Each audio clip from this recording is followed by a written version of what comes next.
Wszedłem do basenu, widzę dzieciaka wewnątrz endoszkieletu, a jeszcze Oswald mówi, że pulsuje częściej śrubokrętem. Ja spodziewałem się masakry.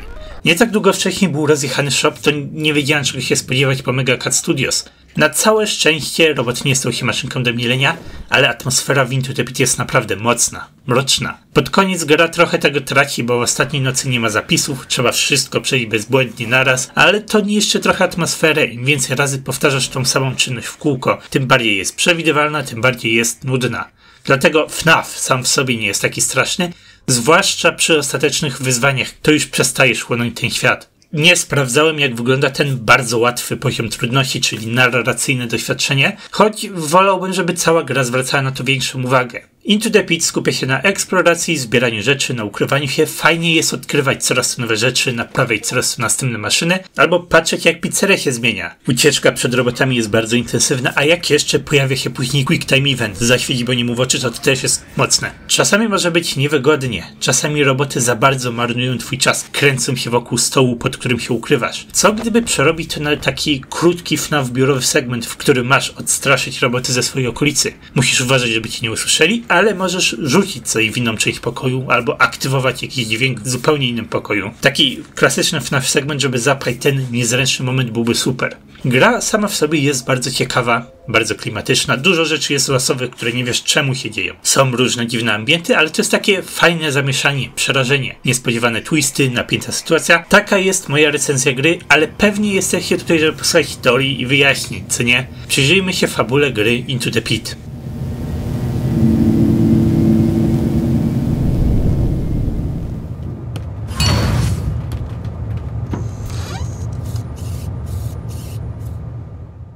Into the Pit to przede wszystkim historia chłopca, który nagle stanął twarzą w twarz z paranormalną, niebezpieczną bestią. Na tym się skupmy, bo o tym jest cała gra. Nie szukamy żadnego wielkiego sekretu. Jeszcze nie. Chodzi o zwykły basen z piłeczkami.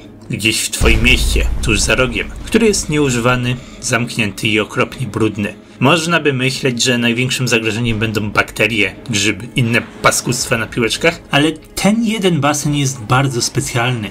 Cofnijcie w czasie. Aż do roku 1985, do najważniejszego dnia w fabule FNAF, dnia zabójstwa dzieci. Ale czy to rzeczywiście o to chodzi? Czy ten basen jest wehikułem czasu, czy Oswald może teraz wyjść z Freddy's, zmienić przeszłość, wywołać paradoks, kupić bitcoiny?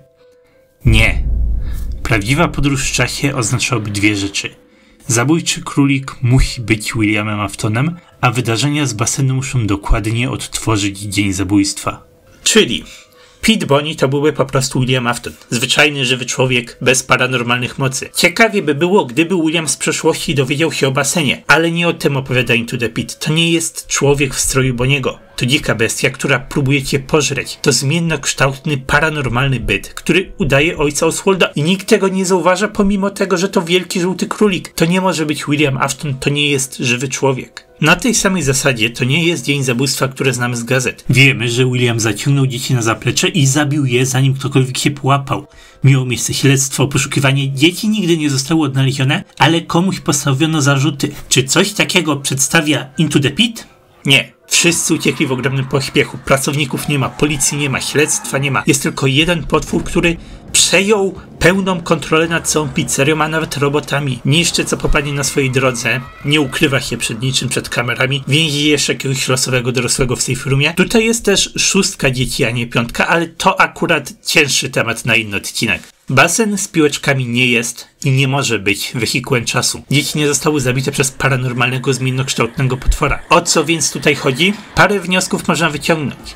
Wydarzenia, przez które przeszedł Oswald, przedstawiają 1985 i jestem pewien, że pochodzą z 1985. To nie jest coś, co ktoś stworzył, żeby imitowało dzień zabójstwa. To jest dzień zabójstwa zatrzymany w czasie i powtarzany w kółko. Widzimy dobre czasy dla Freddy's, kiedy roboty działają, bardzo dużo dzieci tutaj przychodzi, a technologia jest bardzo nowoczesna jak na tamte lata. Ale widzimy też ten moment, w którym to wszystko się zawaliło na dobre. Uważam, że Oswald zobaczył wspomnienia ofiar zabitych przez Williama, które zostały w tym budynku, w tym basenie z piłeczkami. Emocje ofiar sprawiły, że te wspomnienia zaczęły żyć własnym życiem i stworzyły potwora.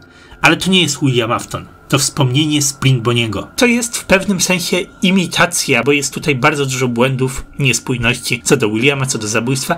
To nie jest dokładnie dzień zaginięcia dzieci, ale to też można wyjaśnić jako wspomnienia. To nie jest nagranie kamery, które szczegółowo i bezbłędnie przedstawia, co się wydarzyło. To nie jest autobiografia zabójcy, który wyjaśnił, co zrobił i dlaczego zrobił. To są tylko wspomnienia małych dzieci. Ich interpretacja wydarzeń. Dzieci nie wiedziały, kim jest seryjny morderca, ani dlaczego zrobił to, co zrobił. Dla tych dzieci to był tylko potwór. Ogromna bestia, której nikt nie jest w stanie powstrzymać, która niszczy wszystko na swojej drodze. Nie tak zachował się William Afton. To nie jest dobre przedstawienie Spring Bonniego, ale jest bardzo możliwe, że właśnie tak ofiary widziały swojego zabójcę. Były bezbronne wobec potwora, który oszukał je, zaciągnął i zabił. Właśnie to pokazują te zakrzywione wspomnienia. I to jest prawdziwe znaczenie basenu z pieczkami. Wspomnienia. Fałszywe zrozumienie, które ofiary miały.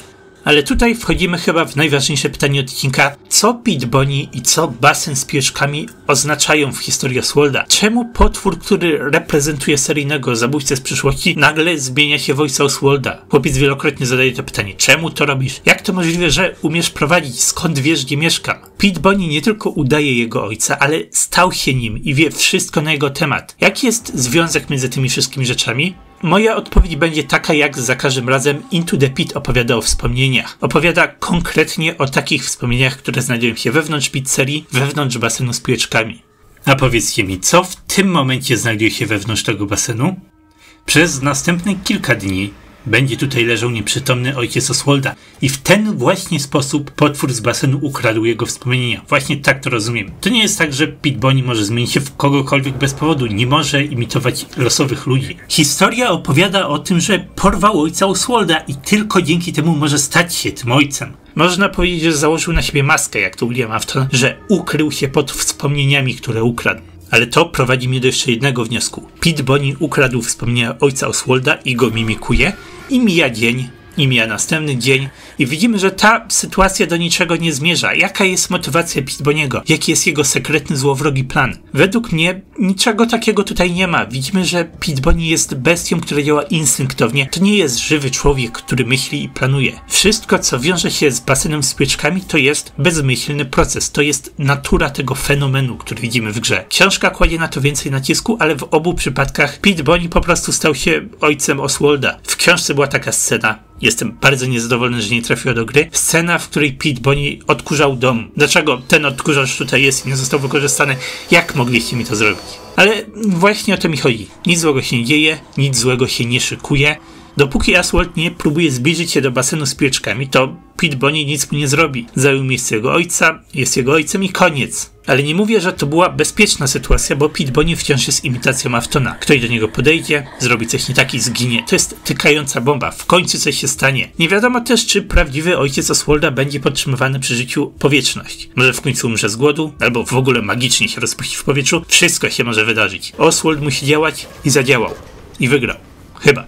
Ale to jeszcze nie koniec historii tajemniczego basenu z pieczkami, bo Into the Pit ma swój sequel. Ball Pit powraca w epilogach ostatnich 3 książek Fazbear Frights i ja nadrobię to wszystko w przyszłym miesiącu, bo basenik ma większe znaczenie w większej historii. Jest wykorzystywany przez Eleanor. Wiemy, że ten basen wiąże się z zaginięciami nastolatków z 30 lat. Eleanor długo tutaj zabawiła, a więc powinna mieć związek z historią Oswalda w Into the Pit. Ale to nie jest potrzebne do zrozumienia gry Into the Pit. Scott i Mega Cat Studios mieli wiele okazji, żeby pokazać więcej. Mogli wyjaśnić Ball Pit, mogli odnieść się do tej większej historii, do następnych opowiadań, ale tego nie zrobili i nawet zrezygnowali z wielu easter eggów na ten temat. Into the Pit opowiada o procesie, który powstał z powodu zbrodni Williama Aftona. Sequel wyjaśni, że ktoś zły odkrył i wykorzystał ten proces i Oswald był w jeszcze innym niebezpieczeństwie niż to książka pokazuje, ale najwyraźniej pokonał Pete Bonniego zanim mogło się wydarzyć cokolwiek więcej. Dlatego nie myślcie, że ten sequel jest potrzebny, żeby zrozumieć Into the Pit, bo gra nic o tym nie mówi. Może kiedyś do tego wrócimy w jakiejś innej, następnej grze Mega Cat Studios.